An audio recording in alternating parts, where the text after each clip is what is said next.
வணக்கம் மக்களே. இன்னைக்கு கலியுக கடவுள் கந்த கடவுளோட வேல் வழிபாடு பத்தி தான் நாம இன்னைக்கு இந்த வீடியோல பார்க்க போறோம்.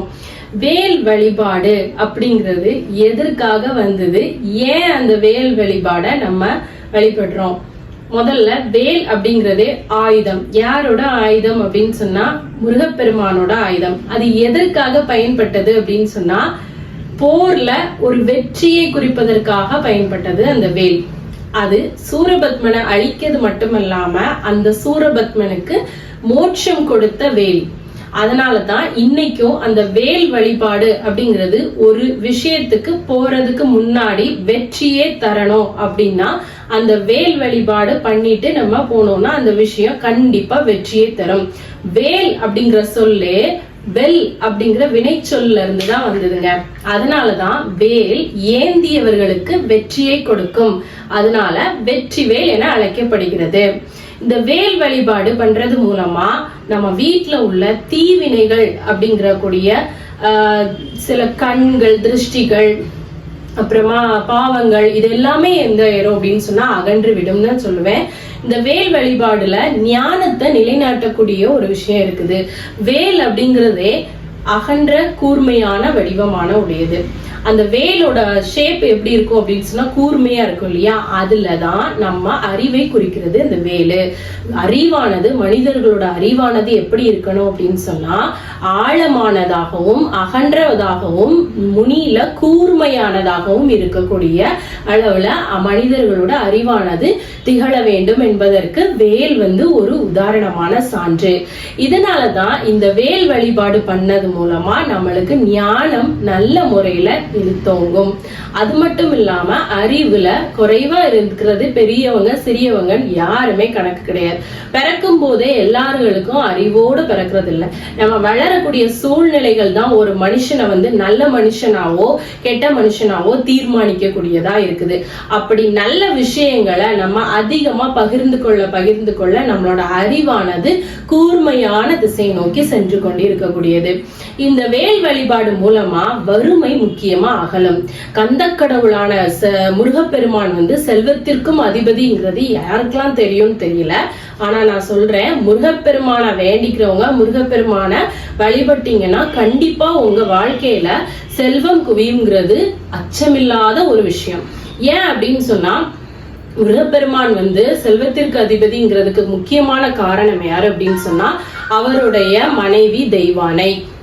தெய்வானை யாரு? இந்திரனுடைய மகள்.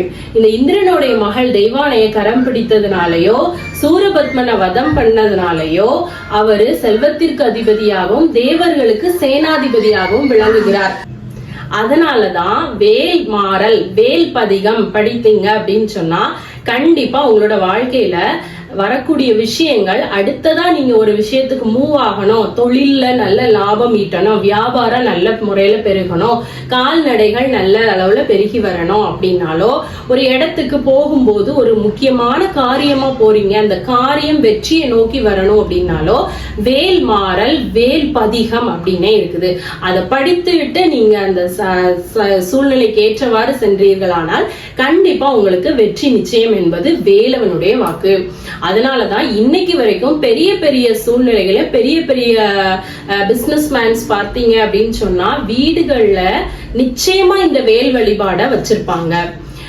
நம்ம அதாவது மக்களிடையே அந்த விழிப்புணர்வுங்கிறது அதிகமா வந்துதா என்னங்கிறது எனக்கு தெரியல. பெட்ட கருத்துப்படி பாத்தீங்க அப்படின்னு சொன்னா இந்த வேல் மாறல் வேல் பதிகம் படிக்கிறதுனால நம்மளுக்கு நிறைய விஷயங்கள்ல படிப்படியான முன்னேற்றங்களை நம்ம காண முடியும். அதாவது எடுத்தோடனே வாழ்க்கையில பணக்காரரா ஆயிட முடியாது. சில விஷயங்கள் சில நேரங்கள்ல தாமதமா நடந்தாலும் தரமா நடக்கும். அதனாலதான் இந்த வேல் வழிபாடு படிச்சீங்க அப்படின்னு சொன்னா நிச்சயமா உங்களுக்கு ஒரு கிராஜுவலான ஒரு படிப்படியான ஒரு முன்னேற்றத்தை நீங்க வீட்டுல அடையலாம். இந்த வேல் வழிபாடை எப்படி வீட்டுல பண்றது, கோயில்ல பண்றதுலாம் எப்படி வீட்லயே நம்ம பண்ணலாம் அப்படின்னு சொன்னா ஒரு வேல் வாங்கி வச்சுக்கோங்க. அது உலோகத்தால ஆனதா இருக்கணும். முக்கியமா அது செம்பு இல்லைன்னா பித்தளை, கொஞ்சம் வசதிக்கு தக்கன இருந்தீங்க அப்படின்னு சொன்னா வெள்ளிலை வாங்கி வச்சுக்கோங்க. ஒரு சின்னதா இருந்தா கூட போதும், ரொம்ப பெருசா வாங்கி வைக்கணும்னு அவசியம் இல்ல.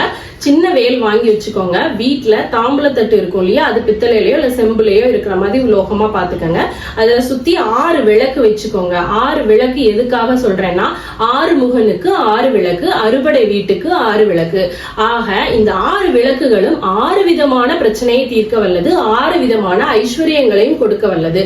அதனால 6 அகல் விளக்கு தான். நான் உங்களை வேற விளக்குகள்லயும் உலோகங்கள் சொல்லல, அகல் விளக்கு, மண் விளக்கே போதும்.